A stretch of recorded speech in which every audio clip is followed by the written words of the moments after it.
और हमको ये लगता है अगर आरजेडी की सरकार आती, महागठबंधन की सरकार आती, तो इस तरह का बदले वाली भावना से न कभी तेजस्वी काम करते और न ही राहुल करते और न ही कभी लालू जी ने बदले की भावना से कोई काम नहीं किया। निशांत जी आएंगे तो जदयू इंटैक्ट रहेगी। अगर निशांत जी नहीं आए तो जदयू का भविष्य मुझे दिखता नहीं है उनके बिना। आपकी पत्नी होगी, आपकी बेटी होगी, आपके पेरेंट्स होंगे, वो वीडियो को देखेंगे। अब देखेंगे, बोलेंगे उनको। मुझे लगता है कि I leave them for them, कि भैया उसमें ऐसा कुछ नहीं था कि तुमने ऐसा क्यों किया। मैं तेजस्वी के साथ रहा हूँ, तेजस्वी जी के साथ मैंने देखा है, वो कभी भी बदले वाली बातें नहीं करते थे हमारे साथ हेलीकॉप्टर में। तो आई डोंट थिंक कि this kind of statements shall be endorsed or even shall be given in the public domain.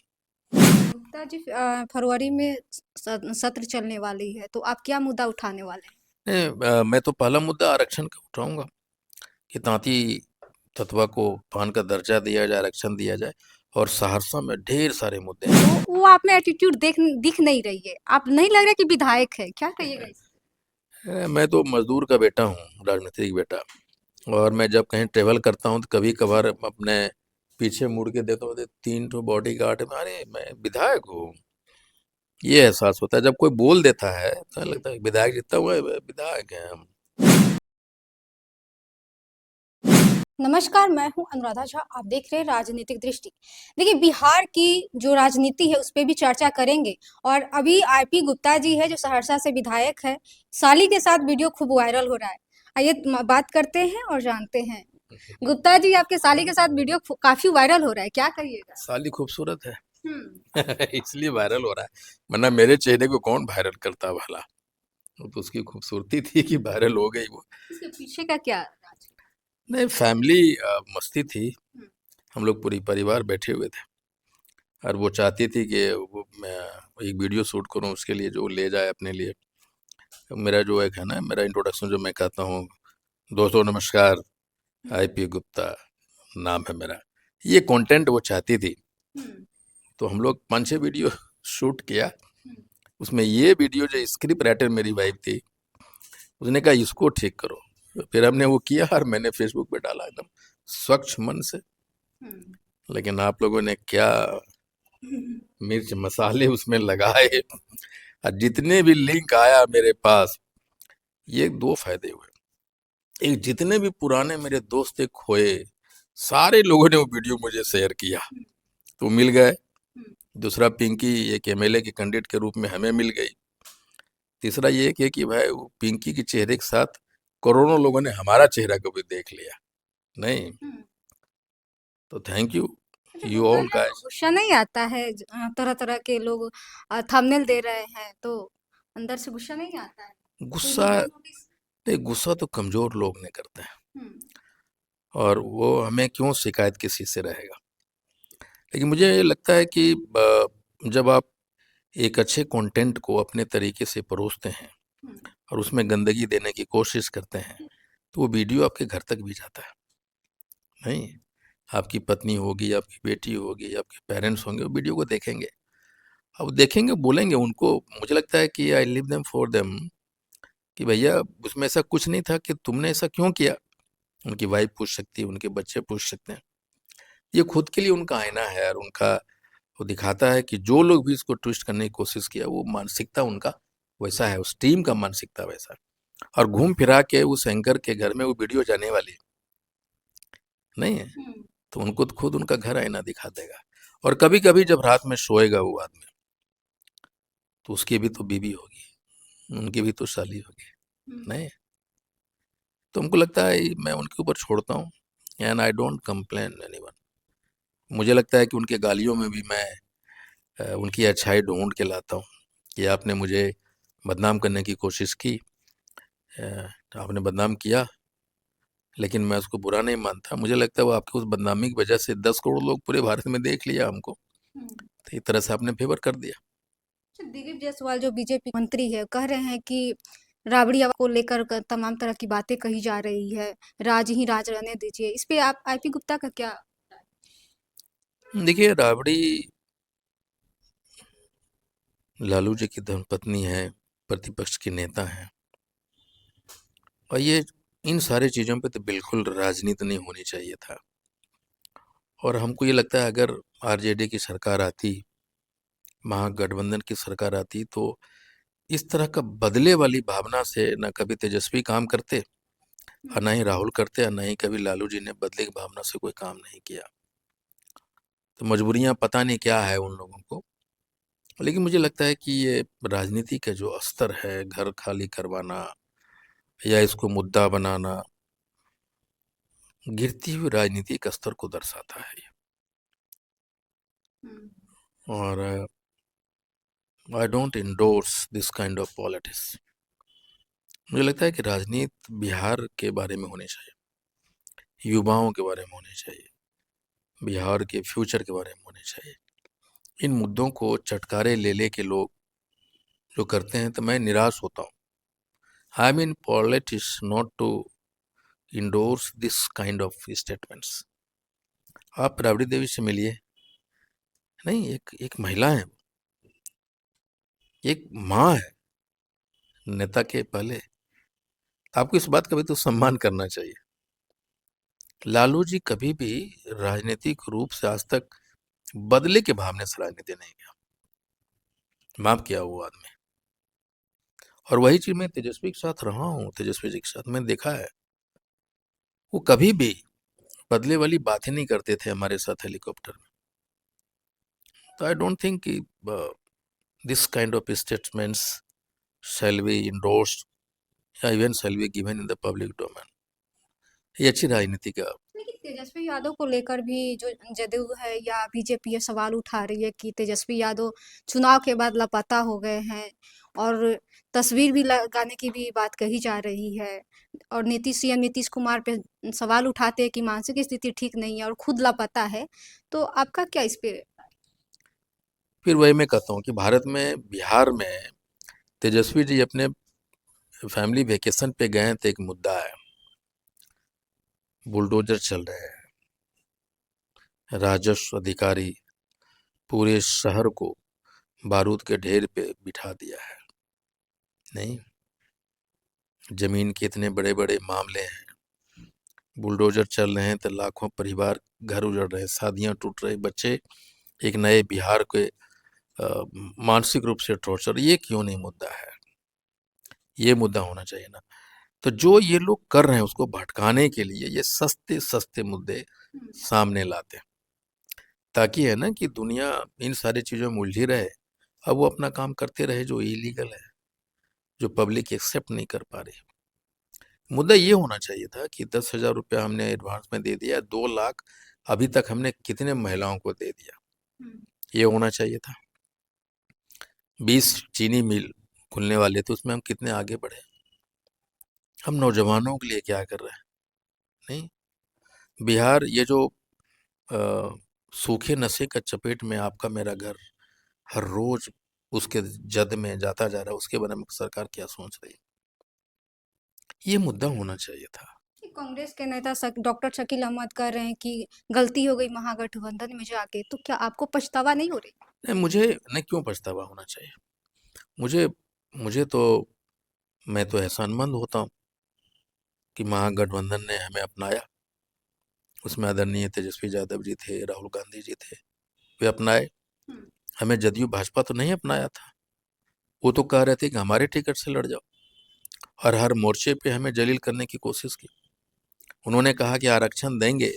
जब हम महागठबंधन में आ गए और पहला फेज का चुनाव हुआ और उनको लगा कि हम वोट सारा महागठबंधन की तरफ कन्वर्ट करवाने में सफल हो गए, तो वो इश्तेहार दिया कि तांती ततवा को हम इलेक्शन के बाद आरक्षण देंगे। उस पर क्यों नहीं बोलते वो? नहीं, हमारे लोगों को टिकट क्यों नहीं दिया, इस पे क्यों नहीं बात होती? तो तेजस्वी जी कहाँ गए, बड़ा चिंता है आपको। अरे अपना घर देखो भाई, ये सब मुद्दा नहीं है, ये मुद्दे भटकाने वाले मुद्दा है। गुप्ता जी, फरवरी में सत्र चलने वाली है, तो आप क्या मुद्दा उठाने वाले हैं? मैं तो पहला मुद्दा आरक्षण का उठाऊंगा कि तांती ततवा को पान का दर्जा दिया जाए, आरक्षण दिया जाए। और सहरसा में ढेर सारे मुद्दे हैं, बिजली चोरी के मुद्दे हैं, सहरसा के घरों पे नंगी तारें जा रहे हैं, बिल्डिंगों के ऊपर में रोज लोग गिर रहे हैं, मर रहे हैं, करंट लग रही है।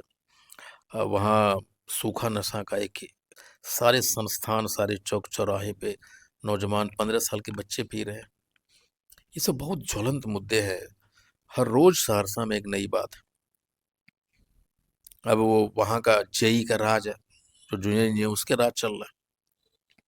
सारी गलतियां अपनी वो जनता के ऊपर ठोंक रहे हैं, उसके ऊपर एफआईआर कर रहे हैं। उन सारे एफआईआरों की जांच करवाने की कोशिश करूंगा कि जो एफआईआर आपने किया है वो गलत है या कि सही है। हम उसको न्यायिक जांच करवाएंगे, उन एफआईआरों की जांच करवाएंगे, और फिर अगर वो गलत है तो जो एफआईआर किया उसको सजा मिलनी चाहिए, और जो पैसे रिकवर किया वो उसको वापस होनी चाहिए। बहुत सारी चीज़ें हैं जो मैं करने जा रहा हूँ। बिहार के बाद अब आपका पार्टी जो आईआईपी पार्टी है, कहाँ कहाँ आपका पार्टी का ये जाएगा? देखिए एक्चुअली हम 20-25 उपजातियां हैं, तांती, ततवा, कोली, पान, कोरी, पूरी भारत में है हम लोग। और हम फर्स्ट फेज में यूपी है, महाराष्ट्र है, आसाम है, झारखंड है, अ, इन सारे जगहों अभी पे। बंगाल में चुनाव होने वाला है, तो हाँ। क्या वहाँ पे आपकी पार्टी वहाँ पे नहीं च- वहाँ अभी मैं चुनाव लड़ेगी? नहीं नहीं, मैं पहले चाहता हूँ कि संगठन मेरी चुनाव 2026 में यूपी में जो निकाय के चुनाव होने जा रहे हैं उसमें हमारी पार्टी पार्टिसिपेट करेगी चुनाव के लिए। हम सिर्फ चुनाव लड़ना नहीं चाहते, हम पहले संगठन को तैयार करें। भारत के जितने भी उपजातियां हमारी, हम एक 3 दिवसीय एक to know each other program करेंगे, और उसमें हम लोग ये देखेंगे कि हमारे बिहार में क्या स्थिति है, वहाँ क्या स्थिति है। जी। गेट टुगेदर होगा और फिर आगे की फेडरेशन और ऑर्गेनाइजेशन बनाएंगे, और जहाँ से कानून बनता है देश की राजनीति करेंगे कि हमारे लोग वहाँ जाए और हमारे लिए कानून बनाए। तो नीतीश कुमार के बेटे निशांत कुमार को लेकर अब कहा जा रहा है कि अब जो भादवा बीतेगा, खरमास बाद एंट्री लेंगे राजनीति में, तो इस पे आप क्या कहिएगा? मुझे तो लगता है कि निशांत की एंट्री में देरी हो रही है, हम्म। उनको आने चाहिए, और जितना दिन डिले होगा उतना ही जदयू के लिए सही नहीं। आईपी गुप्ता उनको वेलकम करता है, निशांत जी को आना चाहिए, और नीतीश जी के लेगेसी को एक ही आदमी आगे ले जा सकता है, उनके वोट बैंक को एक ही आदमी इंटैक्ट रख सकता है, वो है निशांत। और मुझे लगता है कि ये जो very humble, well educated, well behaved, और निशांत जी आएंगे तो जदयू इंटैक्ट रहेगी। अगर निशांत जी नहीं आए तो जदयू का भविष्य मुझे दिखता नहीं है उनके बिना। सहरसा के लिए 100 दिन के अंदर में आप क्या करने वाले हैं? क्या प्लान सोचे हैं? अ, बहुत सारी चीज़ें हैं जो मैं करने जा रहा हूँ। पहले तो ये चैलेंजेस मैपिंग हो रहा है, ये जो ह्यूमन रिसोर्स है वो है। अ, वहाँ एक नहीं अनेक मुद्दे हैं। शहर की गंदगी है, ये ड्राई कफ वाला नशा है, वहाँ बिजली तार की चोरी एक बड़ी समस्या है। अभी भी चोरी होती है? नवोदय की हालत वहाँ बड़ी, सारे स्कूल संस्थानों की, जितने भी संस्थान है उसकी बहुत बुरी हाल है। अगर मैं लगता है कि 20 बरस भी वहाँ लगातार काम करता रह जाऊँ तो समस्याएं को दूर करना बढ़ता जा रहा है। एक एक चीज़ें बड़ी अजीबो गरीब है। अब सोचिए ना कि आप इस इकलौता डिस्ट्रिक्ट है बिहार में जहाँ तार चोरी होता है। ये चोरी करने वाले कौन चोरी करने वाले कौन? है ना, उसके संरक्षण देने वाले कौन, खरीदने वाले कौन, किसी को नहीं पता, सबको पता है। हम्म। सहरसा के इकलौता डिस्ट्रिक्ट जहाँ डिसीजन जेई ले रहे हैं भाई, जूनियर इंजीनियर। ये कितना अजीबो गरीब बात है। ये इसी कलेक्शन एजेंट बन के रह गया है सिस्टम। जी। यानी कलेक्ट करो,